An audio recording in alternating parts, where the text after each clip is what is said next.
This is KCCK's Culture Crawl. I'm Dennis Green, and my guest today is Jarrett Purdy. Jarrett, welcome. Thanks, Dennis. Great to have you here. Yeah. Jarrett is a musician student at the University of Iowa. Has been gigging around a lot lately. You're from Iowa City originally. Yep. Iowa City West grad, yes? Yeah. All right, City High grad. And you've, as I said, been in college now for a few years at the University of Iowa, taking full advantage of all the opportunities presented to you, I think. Absolutely. Because you play out a lot, have had a chance to talk to a couple of classes that you've been in, and I know that you also did an internship at Orchestra Iowa. Was that last summer? Yeah, that was last summer. I've also been doing internship at Hancher as well. I'm just trying to get my feet wet in both fields. Sure. So tell me a little bit about, before we talk about your album, which is the reason we're here, and a First Friday show, which is coming up on the April 5th. On April 5th.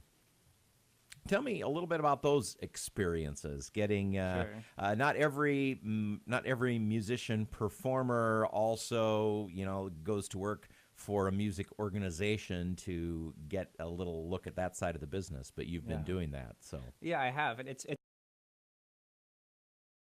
a lot of really great people.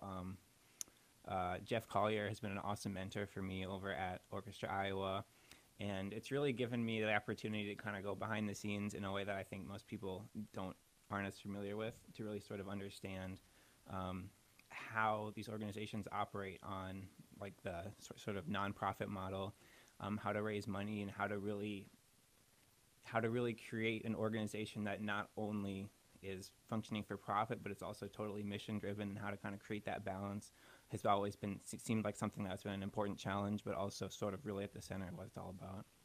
Well, as a musician yourself, you're going to be releasing your very first CD, which you've been hearing on KCCK as we get closer to First Friday, that's going to kind of be the album release party, right? Yeah, absolutely. That's kind of the big one. I'm going to be releasing it on all platforms that evening, Friday, April 5th. And then I actually also have a couple other CD release parties coming up too. I'll be doing one at Noce in Des Moines on April 11th. That'll be from 7 to 10. And then I'm also doing an Iowa City release on April 29th at the Voxman Music Building at 7:30. Great. So, yeah. Okay. So who performs with you on the album? So this album features, this is a sextet, so 5 of my really good friends that I've been playing with throughout school at the university and through some outside gigs. And in the horn section, it's Jim Buennig on alto sax, soprano sax, and clarinet on one of the songs. Also, Nolan Schroeder, he plays on tenor sax. And then on trumpet, we have Joey Schnoebelen. And then in the rhythm section is me, obviously, and Blake Shaw on bass, and Chris Jensen on drums. Okay, all right. So there's we've seen all those guys at different gigs. Cast of characters. Cast of characters that plays out quite a bit. How long have you been writing original music?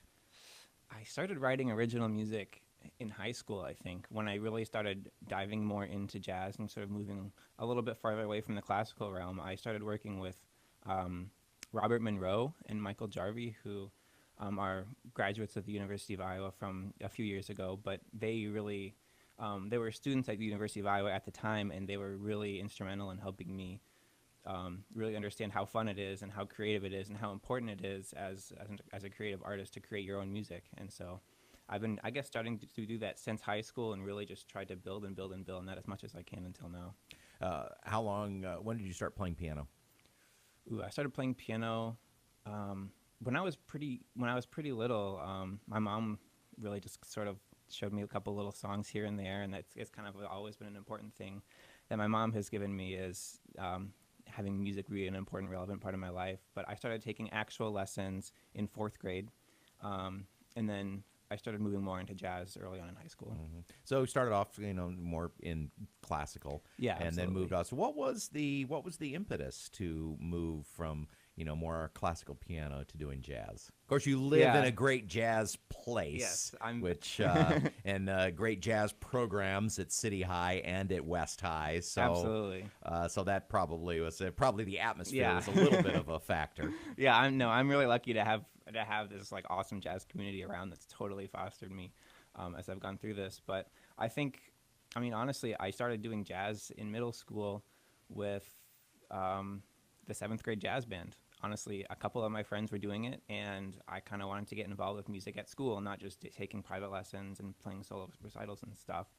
And so starting off, I started in 7th grade with in Bill Pringle's Southeast Junior High School jazz band. And from there, I enjoyed it, and it just stuck with me. And then I think I really learned that this was the type of thing that I wanted to be focusing my practice time on more, and made that transition right around my sophomore year of high school. And tell me a little bit about what you have done as a part of your studies at the University of Iowa. We talked about the internships, but of course there are lots of, theory and combo classes, and you have a lot of opportunities to play as a part of your studies too, right? Yeah. I mean, I've taken as much of the jazz curriculum that I can at the University of Iowa, whether it's, like you said, combo classes, improvisation classes. I play in Johnson County Landmark, which is the big band at Iowa. And yeah, I mean, it's Iowa City is such a vibrant music scene and has given me so many opportunities to play around town. I play monthly at the Clinton Street Social Club, which has been, I started that gig my freshman year of college. And so getting on to my senior year, I'm starting to look back and realize like some of the gigs that have been really, really helpful for me in my development, and Clinton Street is one of those. I mean, I play at the Sanctuary all the time, and then I love playing around Cedar Rapids and Des Moines too. I'm really lucky to be here. You've played previously at First Friday Jazz, and so really happy to have you back, and to have this be one of the debut CD release party moments. Yep. One of people's first opportunity to get the CD. It's called Motion and Stillness. Yep. Each song, of course, is different. But as you were going into this, and you were picking some songs and probably doing some new writing, was there kind of an overarching idea, theme that you were thinking of as you were putting this project together? Well, this project is really, it's so much of this is me looking at a lot of the material that I've written over the past few years and identifying what has been sort of the most creatively inspiring and sort of the music that has really spoken to me the most out of everything that I've written. And so I took that music and I really polished it up and made it work well in this sextet format. And then I added a couple new tunes to sort of round out the album to help it feel more cohesive and to really help it tell a story. And so yeah, the name of the album is Motion and Stillness. And so I'm kind of drawing from those types of concepts musically as well. And so it's like a lot of the music sort of plays on this idea of stillness by, I use a lot of stop time sections. I use a couple of the songs have rubato sections that don't necessarily have a rhythm section in the background. So it sort of creates this sort of perpetual stillness, even though the music is still going. And then I sort of draw on the idea of motion through,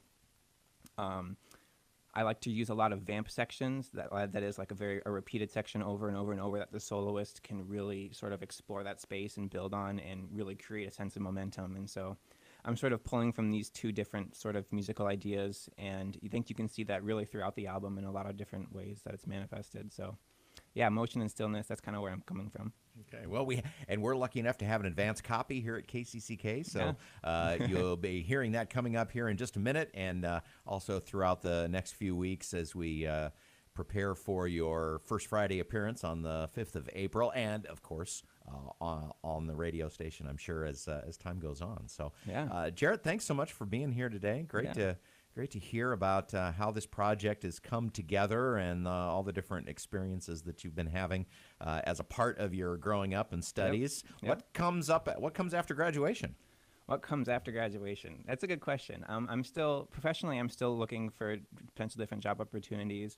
In terms of musical stuff, there's a couple new projects that I've already kind of started to work on. One that I'm really excited about is a group called Wave Cage. This is a bassless trio with me, Chris Jensen, who is the drummer from this album, but then also Ryan Garmo, who is a fantastic trumpet player and flugelhorn player, recent graduate of UNI, maybe 1 or 2 years ago. But we've been working on some new originals and really sort of exploring the space of being a trio without a bass player, where we can really get a little bit more musically flexible and try some totally new original stuff that we've never really gotten an opportunity to try. And so be on the lookout for that material, hopefully this summer and this coming fall. Okay. All right. Well, we'll stay tuned. Good. For new music and new projects. So, Yeah. Jarrett, thanks again for being here. Again, First Friday, coming up Friday, April 5th, the album release party for Motion and Stillness, with some other opportunities to pick up the CD and also hear Jarrett and the ensemble play as the weeks go on. And, just good luck with it, and thanks for being here today. Yeah, it was fun. Thank you.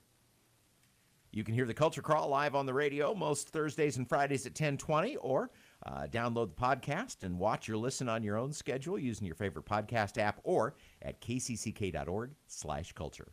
I'm Dennis Green.